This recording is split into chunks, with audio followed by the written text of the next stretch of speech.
राम राम जी मित्रों। आज हम भगवत गीता के तीसरे अध्याय में प्रवेश करेंगे।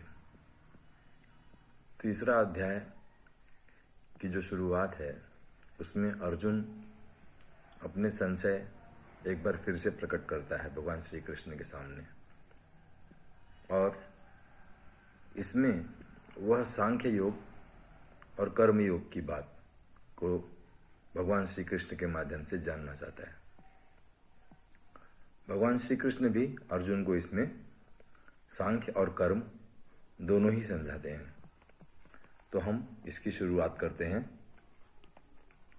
श्लोक 1 से, तीसरे अध्याय के श्लोक 1।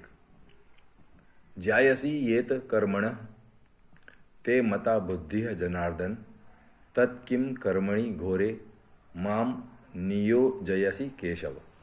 अर्जुन भगवान श्री कृष्ण से पूछ रहा है कि हे जनार्दन, यदि आपको कर्म की अपेक्षा ज्ञान श्रेष्ठ है या मान्य है तो फिर हे केशव मुझे भयंकर कर्म में क्यों लगाते हैं।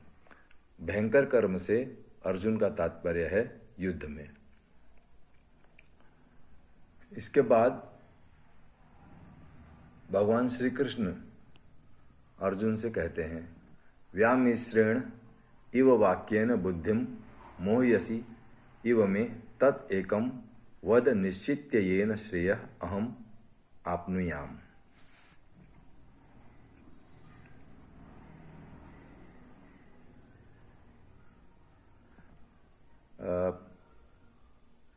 ये तो अर्जुन ने कहा है एक्चुअली कि अर्जुन ने इस श्लोक में कृष्ण से वापस पूछा है कि तथा आप मिले हुए से वचनों से मेरी बुद्धि को मोहित कर रहे हैं, तो उस एक बात को निश्चित करके कहिए जिससे मैं कल्याण को प्राप्त हो जाऊं। तो ये दो श्लोक के माध्यम से अर्जुन ने कृष्ण से पूछा है कि उसके लिए क्या उचित है, कर्मयोग या सांख्य योग। इस पर कृष्ण भगवान अर्जुन को समझाते हैं, लोके अस्मिन द्विधा निष्ठा पुरा प्रोक्ता मया अनघ ज्ञान योगेन सांख्यानाम कर्म योगेन योगिनाम।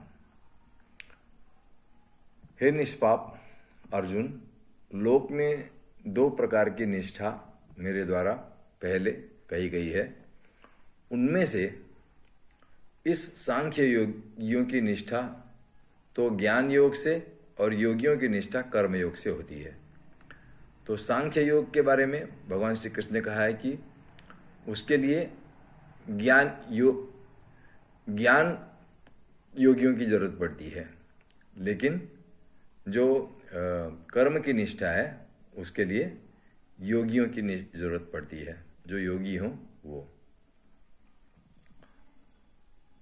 न कर्मणाम अनारंभात नैष्कर्म्य पुरुषः अश्नुते न च संन्यसनात् एव सिद्धिम समधिगच्छति। परंतु किसी भी मार्ग के अनुसार कर्मों को स्वरूप से त्यागने की आवश्यकता नहीं है। तो इन दोनों ये प्रश्न और उत्तर में अगर आप देखेंगे तो भगवान श्री कृष्ण कहते हैं कि अगर आप सांख्य योग से भी जाते हैं अर्थात ज्ञान मार्ग से जाते हैं, या फिर अगर आप कर्म मार्ग से जाते हैं, तो भी दोनों ही परिस्थितियों में कर्म को आप नहीं छोड़ सकते। कर्म आपके साथ चलेगा ही। कर्म को करते हुए भी यदि आप ज्ञान को उपलब्ध हो जाते हैं तो सांख्य योग आपके लिए है, लेकिन कर्म आपको करते ही रहना होगा। और कुछ लोग कर्म योग के माध्यम से भी सीधे या प्रत्यक्ष रूप से पहुंच सकते हैं। ये भगवान श्री कृष्ण अर्जुन को बताना चाहते हैं।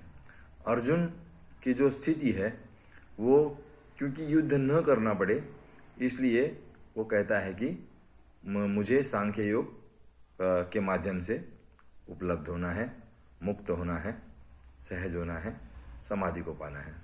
लेकिन भगवान कृष्ण पूरी तरह से जानते हैं कि अर्जुन इस युद्ध में सम्मिलित नहीं होना चाहता, इसलिए वो सहारे ढूंढ रहा है।